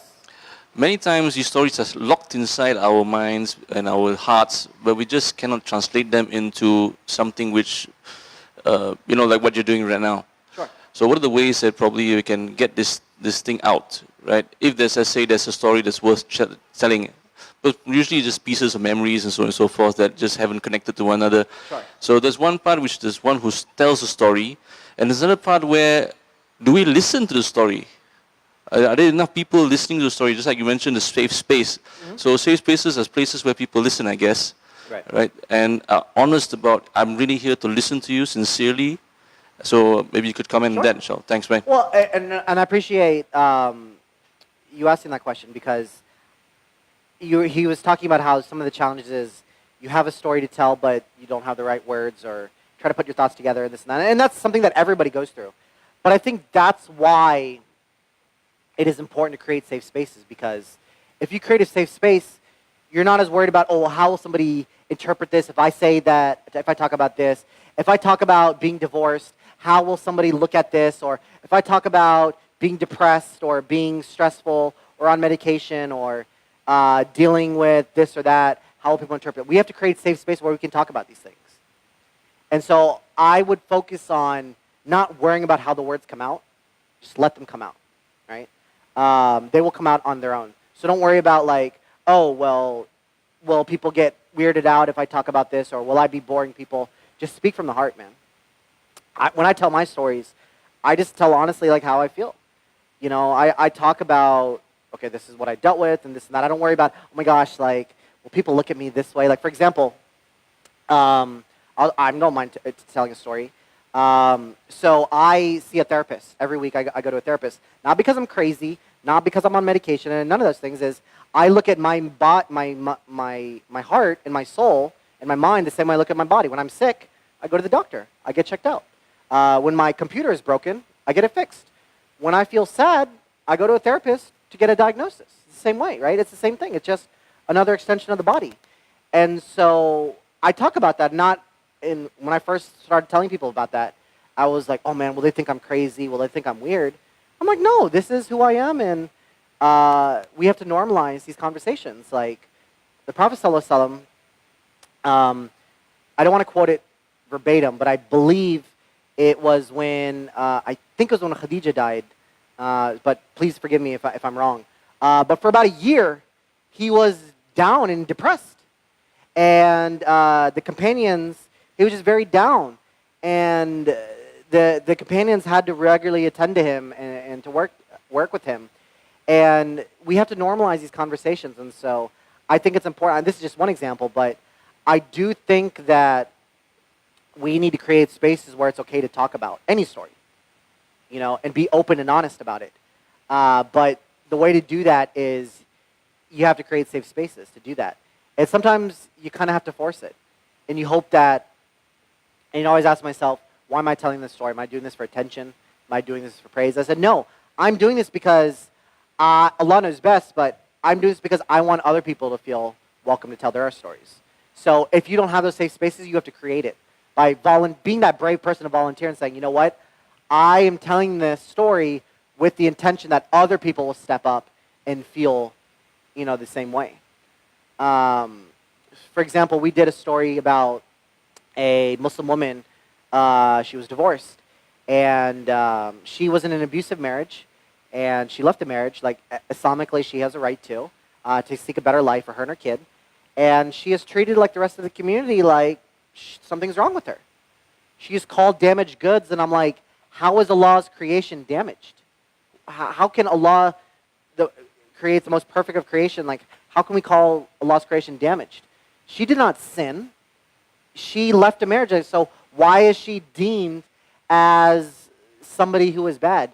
And when we started talking about these stories, it brought a lot of people out, like, hey, yeah, I'm going through the same thing. Like, I'm so glad that, this sister shared her story. And so I do think, to your question, is how do we get the stories out? You just have to get them out. Just get them out. Don't worry about how they're interpreted or this and that. You just got to be true to yourself. You got to speak from the heart. Even if it's rambling, like the way I'm rambling now, just get it out. Don't worry about how it's interpreted, because you got to be true to yourself and get that story out there. Because we all have stories, and we shouldn't, bottle them in. Anybody else?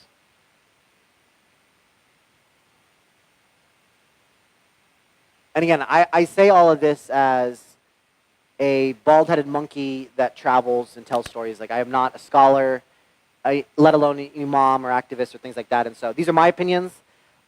These are not the opinions of this beautiful organization here. So I don't want someone big, what did you say about LGBT, or what did you say about, no, these are just my opinions. And so I am wrong in many sense. And so if you disagree, let's have that conversation. So I just want to make that clear that, these are my thoughts.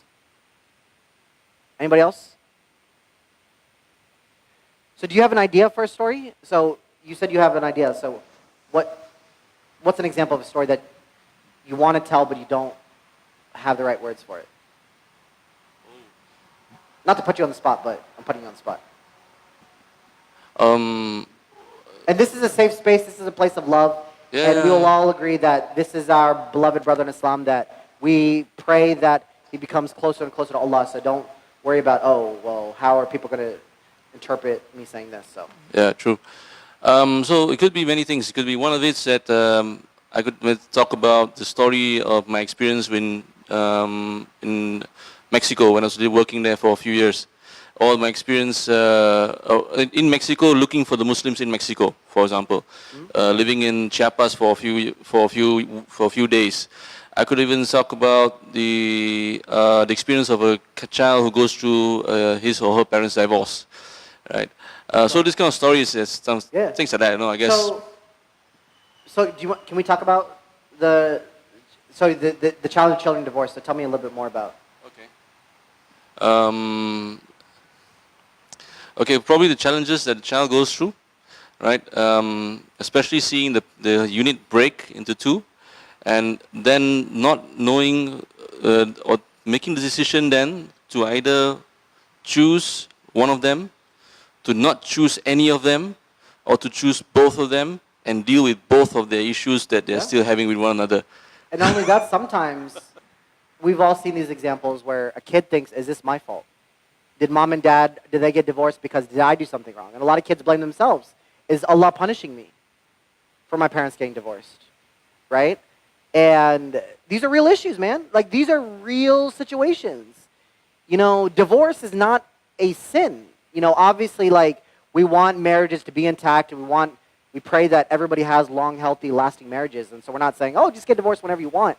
But this is a reality that sometimes, people go through trials and tribulations, and sometimes we rush into marriages and find out that we're just not spiritually compatible, or people grow different and this and that. That's life.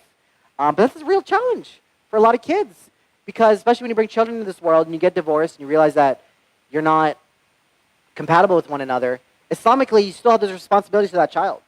You still have to be a father, you still have to be a mother to that child, no matter what the circumstances. Even if she has custody and he has custody, Islamically, you are still that person's parent. And that's a real situation. And you're right, it's something, so many people go through that and they don't know what to do. And nobody's talking about it. You know, these are things that we got to hear at Jummah, man. I love coming to Jummah. And these are situations we got to talk about. What do you do in that situation? I'm not a parent, I'm not married, so I can't sit here and tell you, oh, just do this or that. But that's a real issue. And so I think even if your thoughts feel like they're incomplete, just get that out there and start that conversation.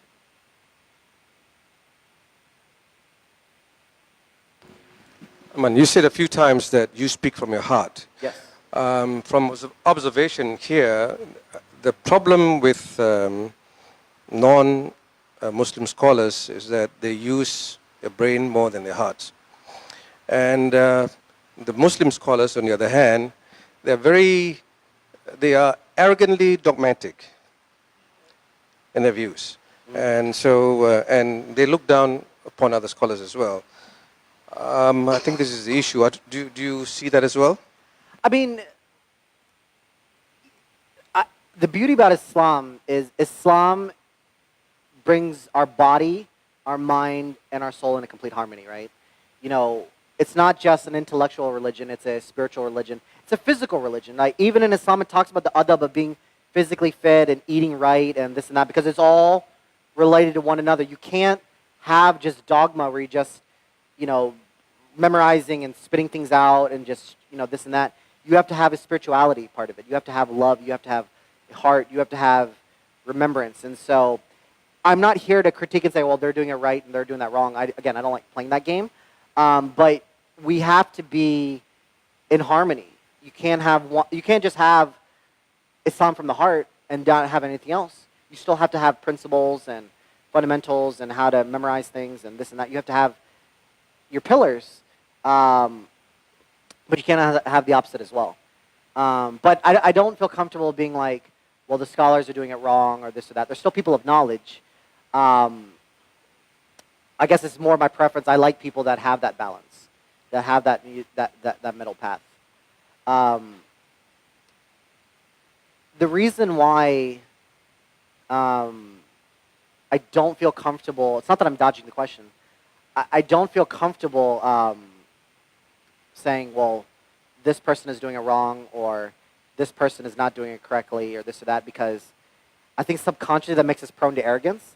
That makes us feel like, well, we are doing it the right way and they're doing it the wrong way, right? Even if we don't intend it that way, subconsciously that raises us up by bringing somebody else down, right? And so that's always things that I feel very uncomfortable about. Again, it's not to say that we shouldn't call things out when they're wrong and call it when we see it. But I think it's very dangerous to be like, well, this is the right way to do it and this is the wrong way to do it. I think that's something I get very uneasy about. Absolutely.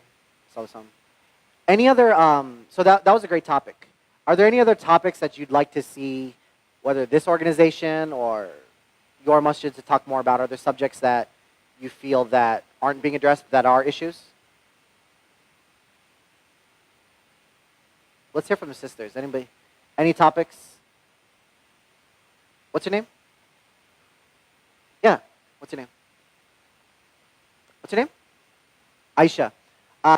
Is there something that you would like to see people speak more about? Is there a topic?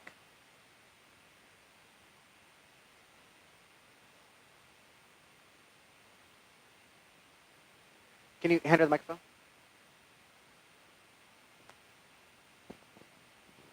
I really like to see how people react with and talk about friendships and how friends are supposed to respect each other and don't just ditch each other for any simple mistakes.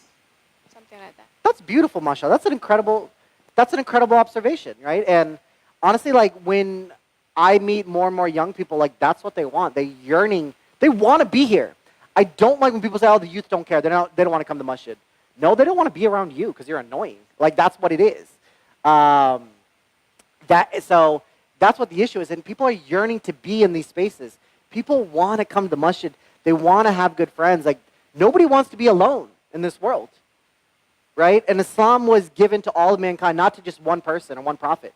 It was given for all of humanity. And so Islam is meant to be practiced in communities, not by ourselves, not in these little isolation chambers where we just hang out with these group of people. And people are yearning for that. And so that's beautiful that you shared that. I'm glad you did, because we need to focus on those things. We need to talk about how can we be better friends? How can we stand up for one another? So if somebody's talking bad about our friend, we're like, hey man, that's my homie. Like, we don't bring that negative energy in here. Keep that outside. You know, if they made that mistake, they made that mistake. That is still a good person that is trying to come close to the deen. So let's not talk about that right now. They're not here to talk about it. So who are we to talk about it for them? You know, and so I think that's important, that you're right, that we need to talk more about that. We're all guilty of it. I'm guilty of it. And Islam, again, is that religion, is that beautiful way of life that liberates us from those divisions. But you're right, we don't talk enough about that. It all makes sense to us. Well, oh yeah, we should be there for one another, but very rarely we practice it. For example, if you were to say, I feel really sad. Let me ask you, like, if you said, like, I'm really sad, who could you talk to about that? You talk to your mom, it's good. Who else could you talk to? If you just feel really down, for whatever reason, you just going through something really hard in your life, and you just feel really sad, who can you turn to?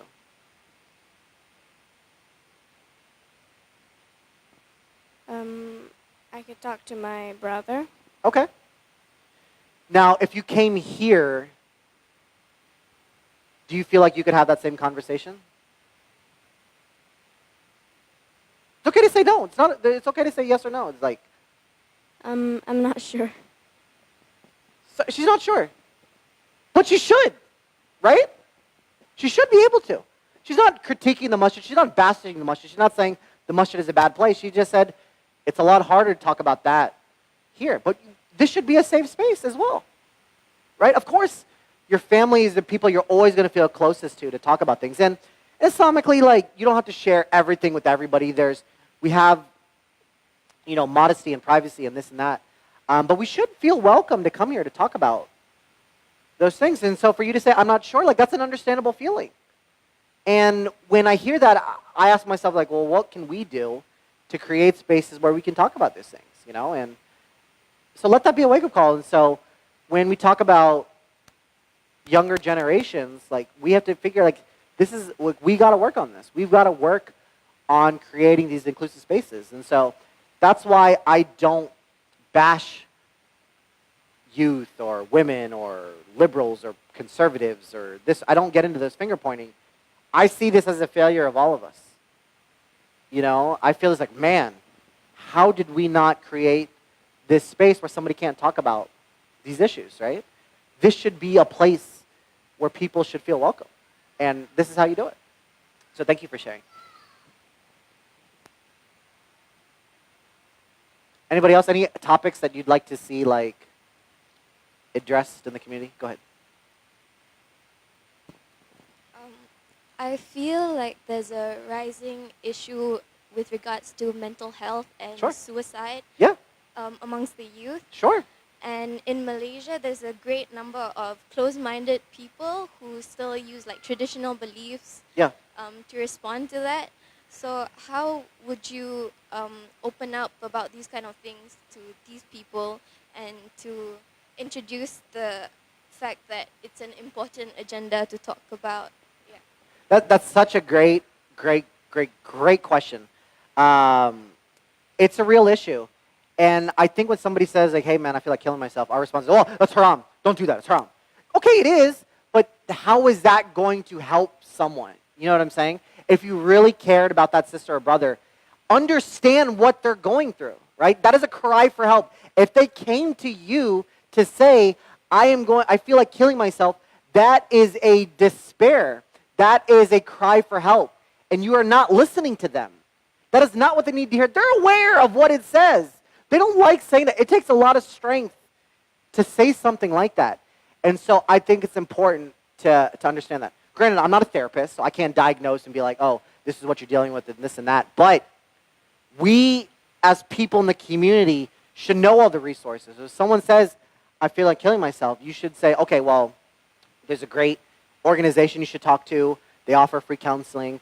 You should go to this center or this or that. What happens is many people will be like, yeah, Sheikh, I feel like killing myself. Brother, sister, make some dua and you'll be okay. No! Of course, you make dua. Dua, we pray that Allah, makes it easy on you, of course.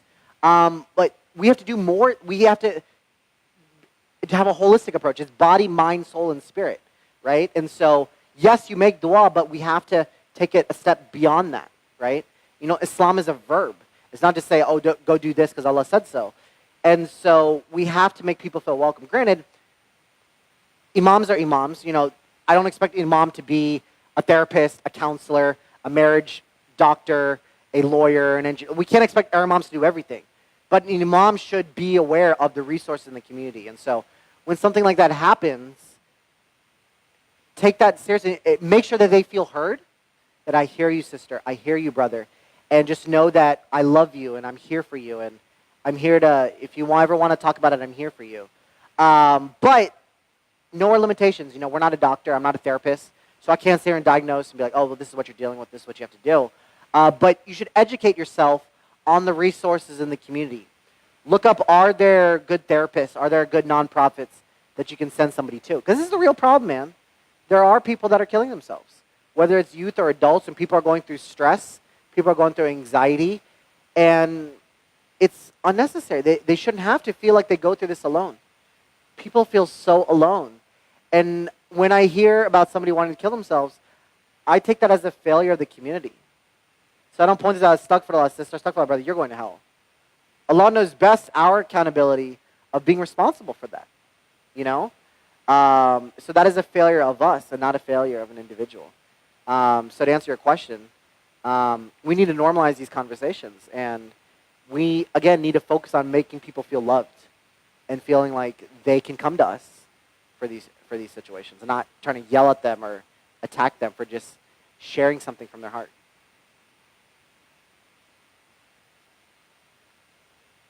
Anybody else? Any other topics? This is fun. Yes. Hello. Yeah. So I think a topic that should be discussed deeply and should be understood by both sides is multiple wives in Islam. I feel. All right, alhamdulillah, thank you guys for having me. Okay.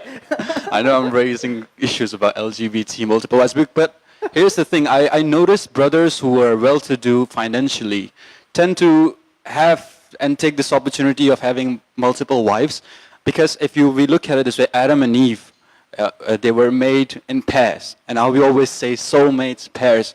And if you love somebody really truly, how can you share that person? I've spoken to some sisters younger than me who are married and have husbands or older or been in marriage for a year or 2 or 5 years or 10 years, and they say that when I could communicate with them, and I came to a point where they shared themselves by saying that they cannot take the pain of their husbands having a multiple wives. Like, they can't share. So how can we educate the men to take this? Just because you financially can do it doesn't necessarily mean you can't do it. Well, I mean, or this has to be. So that's a great question. Yeah. So, thank you. Not a scholar, so I'm not going to get into this is okay, this is not okay, or this or that. Clearly, plus I'm not even married. Like, what the heck do I know? Like, I'm not going to talk about that. But Islamically, being a husband, being a spouse is more than just providing. So whether or not it's like multiple wives or one wife, just because you pay her bills does not make you a good husband. You still have to be good to her. You still have to be kind to her. So it's more than just being able to provide. That said, Islam is a beautiful faith because it works different ways for different people. I may personally not want to have multiple wives. But I know people that have a marriage where they have multiple wives, and if it works for them, they're not doing anything destructive. They're all mutually like happy and okay with it. It's their life. And so, again, I'm a guy. This is my perspective, but I think we need to hear more from women on this issue. I think guys talk about this like all the time, but let's hear what women have to say. You know, they don't have. What do you guys think about multiple wives?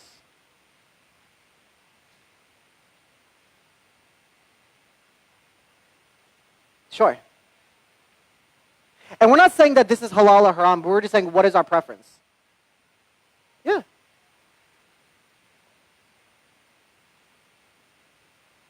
Can we use the microphone? Sorry. I'm sure it sucks for the wives, and the husband as well is going through a tough time if he wants to get it right. But I have seen relationships where it works, and in a way is also like warranted, you know, for both, for all involved. Yeah. Yeah, it works for some people. Like I said, for me, it's not my cup of chai. But for other people, it works. Like, I'll give you an example. A friend of mine, he's a police officer. And he's Muslim, and his partner, his police partner, was Muslim. And they always said, if anything ever happens to us, they were both married. And they said, if anything ever happens to us, we will look out for the other person's family. So his partner died on duty. And so he married his partner's wife, because they were already friends, they were already his family, so he has 2 wives, and he said, I'm going to honor my partner, and I made a promise to him that I'm going to marry you, and I am going to be a father to your children. It's not really a sexual thing or anything like that. It's a friendship. And it works for them. It's not destructive. Everybody's okay. They live next door to each other, and that's their life. Who am I to say, like, oh, you shouldn't do this? Hey, everybody's happy. The kid is now, their children now live in a happy life together, and they have 2 parents. And yes, it's tough. Yes, they're grieving. They're not forgetting somebody's legacy. He's like, I'm not trying to replace your dad or anything like that. It's just, you got a bargain. You got 2 for the price of 1. You know, you got 2 dads now. So it works for them. And so I think this goes back to this idea of we shouldn't dictate how other people want to have that relationship. That said, everybody should, if somebody goes into that marriage, whether it's with, you know, multiple wives and this and that, everybody should be mutually consenting to that arrangement, right? Nobody should feel like they are less than the other person, because Islamically you can't do it that way. It's crazy. You have to love people equally. I don't know how to do that. Like, I don't even love my own socks equally. I like these socks more than the other socks. Like, if I can't love my socks equally, like, how can I, you know, love multiple? But that's just me, right?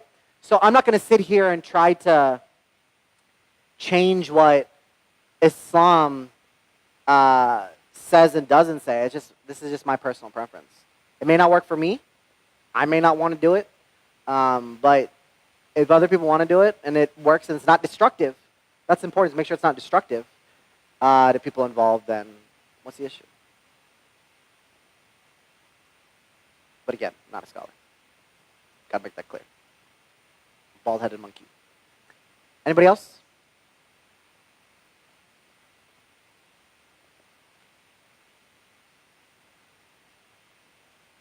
Last call, anybody? Well, I've got some actually. Go for it, my man. At least a few things, and maybe in different communities is more mature. But at least in this community here, I find that the issue of dementia is not being dealt with properly. The old folk. Sure. How do you deal with then also with people who have special abilities, right? Those with dyslexic and so on and so forth. How does Islam come into this picture and so on and so forth? I mean, these kind of things that I've been involved with, and probably there's that I don't see much enough of. So these kind of things that some of the stories that people need to come up with. Where's Mahtar? Did he leave? Mahtar is somewhere. I did see him walk. Have you met his sister? Sorry? Have you met Mahtar's sister? Which one? I forgot her name. Mahtar, are you here? His sister is very active in this space. Yeah. I don't know if you've met his sister that is active in the space. So, okay. So you should definitely connect because she's trying to do a lot of work to bring awareness about this issue. Because Islamically, we have a responsibility to take care of our parents. Whether you put them in a center or have them live with you, like we have a responsibility. And it's a challenge as they get older, right? Because we still look at our parents the same way we looked at them when we were 12 years old. We see them as superheroes. So to see them struggling to even go up the stairs or not remember things, that's emotionally stressful, man. You know, like when I walk with my mom and we go for a walk and she's out of breath, I get so sad. And I'm just like, oh man, I used to like chase after me. I used to like run on the playground and she'd run after me and I'd come back and I can't do that anymore. And this is like a simple example, but like it's hard when elderly parents, you know, deal with dementia and they see their grandkids and they're like, who's this? That's hard for a little kid to process. And we need to create spaces where these things happen. Not, oh, well, just make dua that they die easy and they don't have to deal with it. No, dude, like, that doesn't help, like, the situation. You know, and it's tough. And I think we just got to normalize the conversation. And if these conversations aren't happening, you got to hold people accountable. You got to go to your imams and be like, yo, you got to talk about this issue. If you don't know, and if you don't have knowledge on dementia, I will bring this person in to talk about this. I will share my story and give a khutbah about this, or I will do an event. If there's a conference, and he said, you need to bring in somebody to talk about this issue. If you don't, I know this expert, Mahtar's sister, can come and do a training. She is a public health expert. Mahtar's mother is dealing with this issue, and we can have these conversations. So if people aren't talking about it, you have to demand it. But yes, it's a very important issue. Anybody else? What's up? Yeah, no problem. So, Bismillah. So there's no more questions. Alhamdulillah, thank you very much for everyone's participation and for Brother Aman's presentation and also for for moderating most of the question and answer. So inshallah, we've got a few good ideas from this session. Hope that we will carry this forward and bring benefit and carry it on. Right? So I treat this basically in the sense where Brother Aman is coming here with a torch and then giving us a little light, and now it's our turn to go and carry that torch and light other places. Right? Create new places, new spaces for people then to be able to speak, to be able to address issues. Because one of the things that we find, most people address issues on Facebook, on social media, but as it is, when it's addressed to such a big public space, it doesn't get addressed. Right? So anyway, thank you very much, Brother Aman. Thank you very much for everyone's participation, for coming here today, this morning. And you have a blessed day today, inshallah. Assalamu alaikum wa rahmatullahi wa barakatuh.